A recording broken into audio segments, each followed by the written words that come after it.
नमस्कार, स्वागत है आपका फिर से एक बार द डेली वाइब्स में। मैं हूं आपका होस्ट और दोस्त विकाश। पिछले 3 एपिसोड में हमने भारतीय जनता पार्टी और राष्ट्रीय जनता दल के उम्मीदवार जो अपने उम्मीदवारी को इस बार विधानसभा में पेश करने जा रहे हैं उनके बारे में आपको बताया है। आज हम शुरुआत करेंगे फिर से एक बार भारतीय जनता पार्टी से। भारतीय जनता पार्टी बक्सर से एक नाम और उभर कर सामने आ रहा है जिनका नाम है श्री विनोद ओझा जी। प्रदेश में इनका नाम बहुत ही तेजी से गूंज रहा है।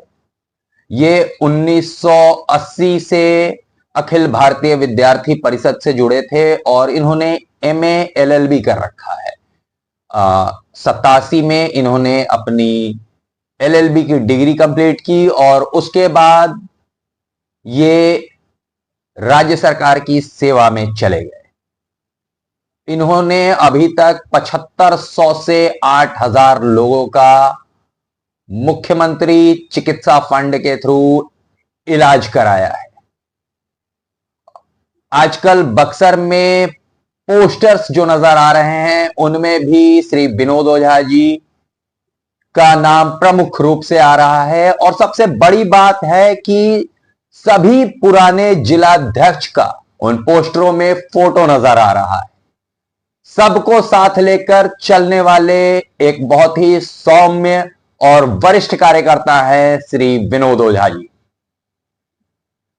पहचान बहुत ही मजबूत है नेताओं के बीच में और इनके ऊपर कहा जाता है कि बहुत सारे नेताओं का हाथ भी है। और इनका कहना है कि ये अगर विधायक बनते हैं तो ये बक्सर में राम जन्मभूमि न्यास के तहत बक्सर को विश्व पटल पर लाने का काम करेंगे। बक्सर के पूर्व सांसद श्री अश्विनी कुमार चौबे जी ने जब यज्ञ कराया था तो उसमें भी श्री विनोद ओझा जी ने तन मन धन से बक्सर की अस्मिता के लिए कार्य किया था, हिस्सा लिया था। उम्मीद कर रहे हैं कि इन्हें इस बार भारतीय जनता पार्टी बक्सर से टिकट देगी। जो दूसरा नाम हमारे बीच आ रहा है भारतीय जनता पार्टी से वो आ रहा है वरिष्ठ कार्यकर्ता श्री मदन दुबे जी का। ये एक जमीनी कार्यकर्ता हैं, भारतीय जनता पार्टी में 1980 से जुड़े हुए हैं। बक्सर में अगर भारतीय जनता पार्टी को किसी पेपर की जरूरत है या किसी कार्यकर्ता के बारे में जानना है तो मदन दुबे जी एक ऐसा नाम है जिन्हें हर घर के विषय में पता है। हर घर जा जाकर इन्होंने भारतीय जनता पार्टी के नाम का अलख जगाने का कार्य 1980 से करते आ रहे हैं। पिछली बार भी इनका नाम चुनाव के वक्त बहुत ही तेजी से सुर्खियों में आया था। यह भी उम्मीद कर रहे हैं कि इस बार भारतीय जनता पार्टी इन्हें बक्सर से टिकट देगी। अगला नाम भारतीय जनता पार्टी से एक और आ रहा है, वो है श्री केदार तिवारी जी का।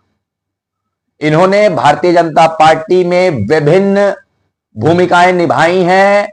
बक्सर की राजनीति में ये अपने बालकाल से जुड़े हुए हैं। इन्होंने युवा मोर्चा का प्रतिनिधित्व भी किया है अध्यक्ष के रूप में और फिर भारतीय जनता पार्टी मेन मोर्चा का प्रतिनिधित्व भी अध्यक्ष के रूप में किया है।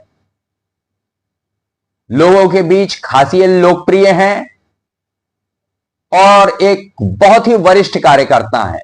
इन्हें भी उम्मीद है कि पार्टी इस बार इन्हें टिकट दे सकती है। अगला नाम जो हम सभी के बीच में है वो है कांग्रेस पार्टी से। अभी मौजूदा विधायक बक्सर के कांग्रेस पार्टी से ही हैं, लेकिन पार्टी में बहुत ही उथल पुथल मचा हुआ है और ये भी कयास लगाए जा रहे हैं कि इस बार मौजूदा विधायक का टिकट कट सकता है। तो जो नाम बहुत ही तेजी से कांग्रेस की तरफ से उभर रहा है वो है श्री हरिशंकर त्रिवेदी और गोपाल त्रिवेदी जी का। इनकी पृष्ठभूमि राजनीतिक रही है। बक्सर के पहले विधायक स्वर्गीय पंडित लक्ष्मीकांत तिवारी जी इनके दादाजी थे।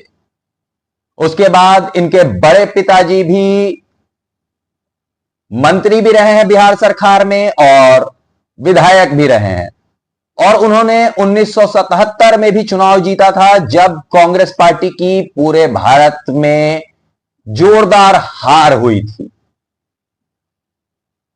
लेकिन एक बार जब इनके बड़े पिताजी का टिकट कट गया तब भी इनके परिवार ने कभी विरोध नहीं किया, हमेशा कांग्रेस के साथ कदम से कदम मिलाकर चलते रहे।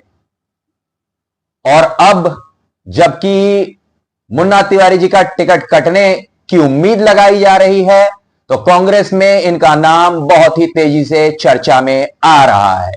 कोरोना काल में भी श्री गोपाल त्रिवेदी जी के द्वारा गरीब गुरबों के बीच में जाकर सेवा कार्य प्रमुख रूप से किया गया था। इनके घर के बगल में जो स्लम बस्ती है वहां पे इन्होंने बकायदा लोगों का टीकाकरण तक भी करवाया था। तो क्षेत्र में काफी लोकप्रिय हैं और उम्मीद कर रहे हैं कि अगर इस बार टिकट कटता है श्री संजय तिवारी जी का तो कांग्रेस इन्हें अपना प्रतिनिधि बक्सर से बना सकती है। अगला नाम जो हम सबके बीच में है वो है जदयू से श्री रविराज जी का। अभी प्रदेश सलाहकार समिति सदस्य हैं ये जदयू के। इससे पहले ये बक्सर में जिला उपाध्यक्ष रहे थे। इनका राजनीतिक कैरियर 2001 से शुरू हुआ था। 1994 में ये अखिल भारतीय विद्यार्थी परिषद से भी जुड़ के रहे थे और 2014 में आईटी सेल मोदी जी की कमिटी में भी रहे थे। उसके बाद इन्होंने भारतीय जनता पार्टी में नगर अध्यक्ष, जिला उपाध्यक्ष, जिला मीडिया प्रभारी तक का कार्यकाल संभाला था। धर्मांतरण के लिए ये बहुत ही कार्य करते हैं। जदयू में आने के बाद से जमीन पर उतरकर इन्होंने सेवा बस्ती में कार्य करने का काम किया है। लोगों के बीच जाकर त्योहार को मनाना, त्योहार की महत्ताओं को बताना, वैसे लोगों के बीच जो धर्मांतरण करने की सोच रहे हैं या कर रहे हैं उन्हें फिर से हिंदू धर्म में वापसी कराना। रविराज बक्सर में एक बहुत ही जाना पहचाना नाम है। तो अगर जदयू इस बार बक्सर से किसी को टिकट देती है तो उसमें श्री रविराज जी एक प्रबल दावेदार के रूप में नजर आ रहे हैं। तो ये थे बक्सर से कुछ नाम जो कि आने वाले विधानसभा चुनाव में अपना दावा मजबूत करते नजर आ रहे हैं। ये वीडियो आपको कैसा लगा कमेंट में जरूर बताएं और आने वाले एपिसोड में हम बरहमपुर विधानसभा को कवर करने वाले हैं। तो बने रहिए हमारे साथ, देखते रहिए द डेली वाइब्स। बहुत बहुत धन्यवाद। राधे राधे।